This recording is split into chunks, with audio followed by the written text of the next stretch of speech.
route for Her Majesty's cortege. In a few moments' time, we will see her departing Balmoral Castle. She has been at rest in the ballroom since her death there on Thursday. She is in an oak coffin covered with the royal standard for Scotland and with a wreath of flowers on top. Those picked from the gardens of Balmoral, some of her favourite flowers, we are told: phlox, dahlias, sweet peas, limonium, white heather and pine fir atop the coffin as it will depart, accompanied by Princess Royal, Princess Anne and her husband Tim Lawrence. Well, let's bring in our correspondent who is there, Greg Milam. And the tranquility of Balmoral, the quietness there, Greg, for all to see.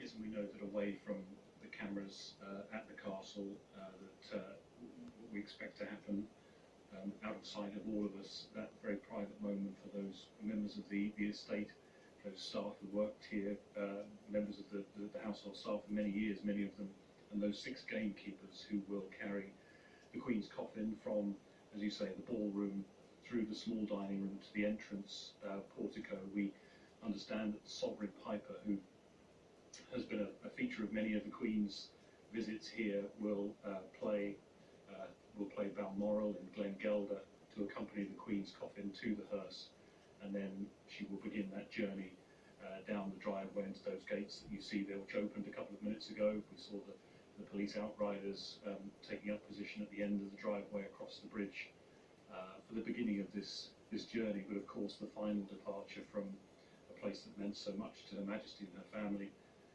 over so many years. And Miss Piper, who will play her to the hearse, and accompanied by the Minister of the Crathy Kirk, the Reverend Kenneth Mackenzie, it will be a profound departure from a much-loved castle.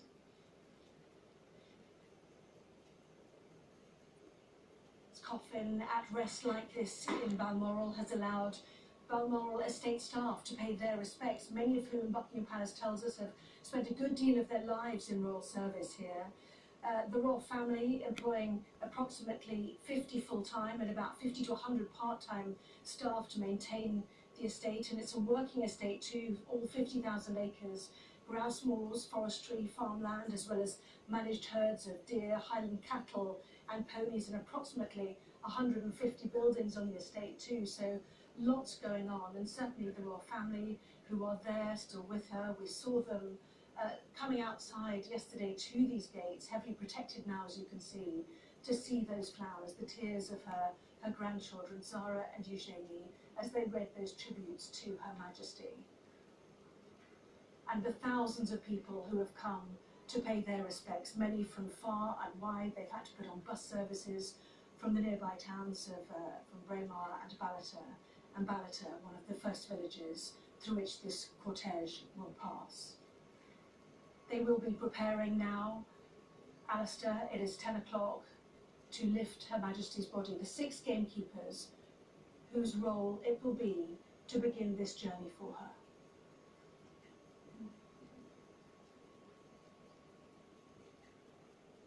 When she emerges from the castle, the Ballater Royal Guard, formed by Balaclava Company, the Royal Regiment of Scotland, will present arms in a royal salute to their sovereign of happy memory.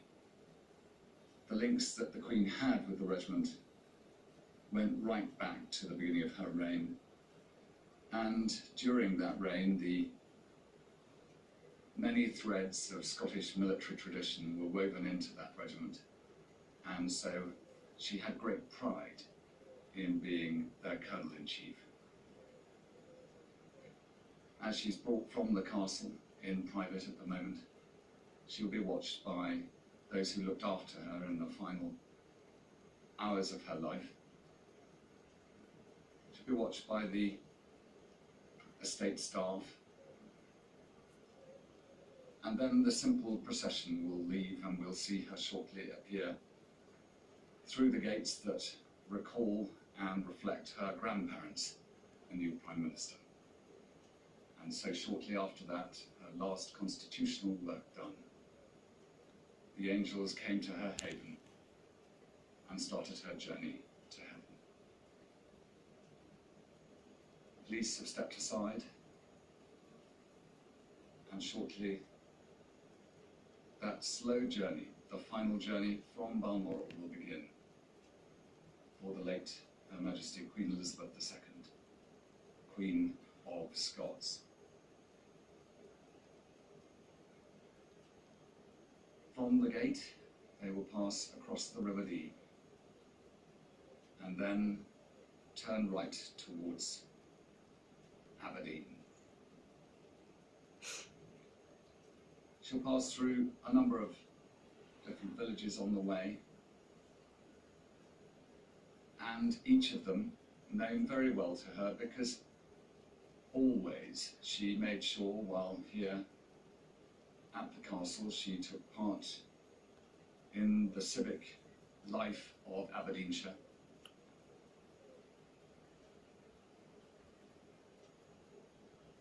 The sign for the suggestion that all cars drive very slowly here, which Prince Philip insisted upon because of the red squirrels that were so rare and so beautiful, and really danced about on this drive.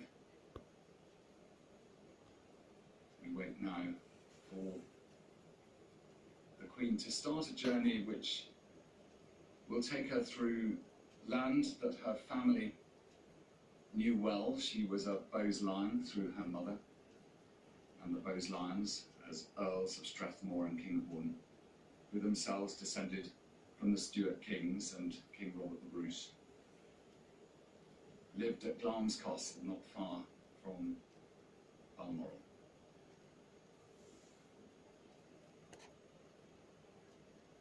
While we wait, the royal family are saying goodbye in Balmoral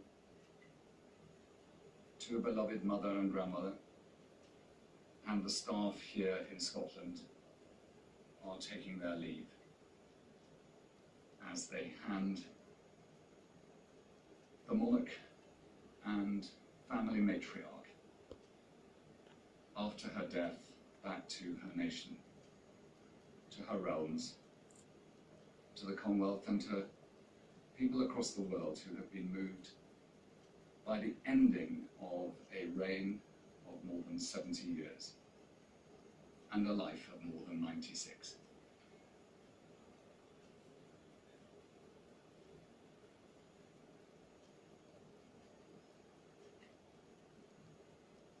The sun will be illuminating the turrets and spires of Balmoral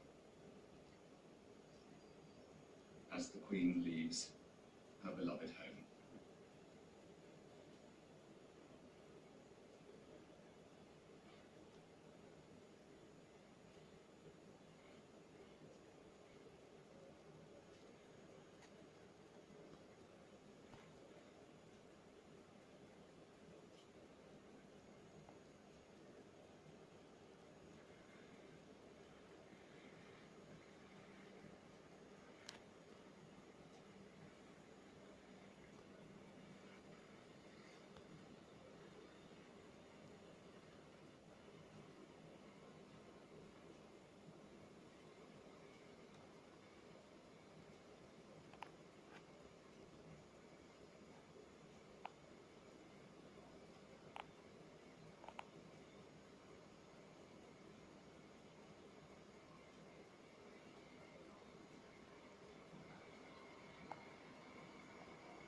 Elizabeth II, by the grace of God of the United Kingdom of Great Britain and Northern Ireland, Queen, Head of the Commonwealth, Defender of the Faith, Queen of Scots.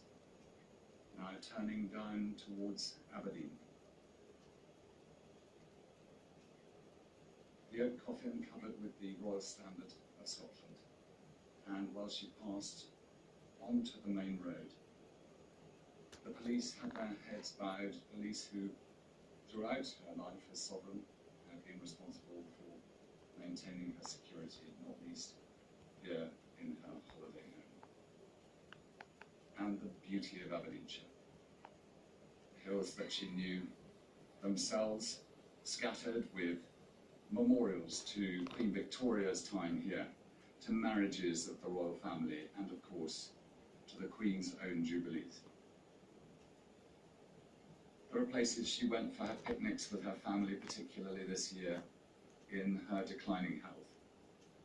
But she had right to the end the joy of her family around her, and they have now sent her on her final journey. She's accompanied in the car following the hearse by her daughter, the Princess Royal, with her husband, Admiral Sir Tim Lawrence.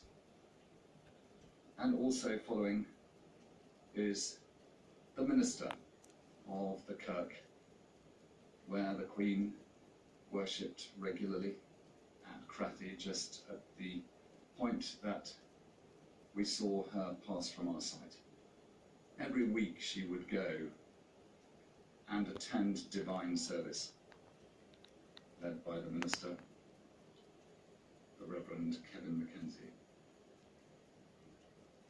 Reverend Kenneth Mackenzie was a great orator and gave the most wonderful sermons, and was often asked back for a drink with the Queen so she could talk about it, and particularly with the Duke of Edinburgh, all part of the life of this community here in Aberdeenshire, which there are so many.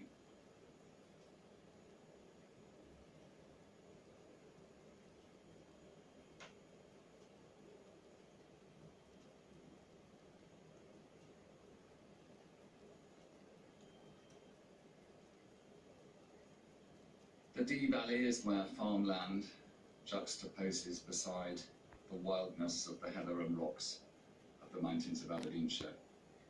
And quite quickly, as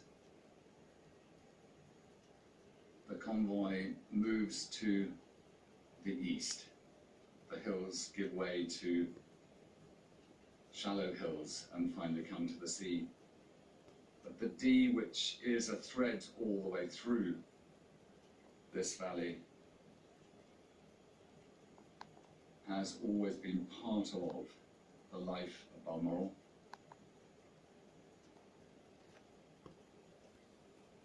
And the farmland here where the Queen's cattle have grazed. She heads towards Abergeldy Castle, which was still used by the royal family when she was very young.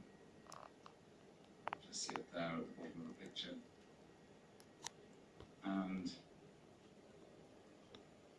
part of the neighbouring estate of Balmoral Castle.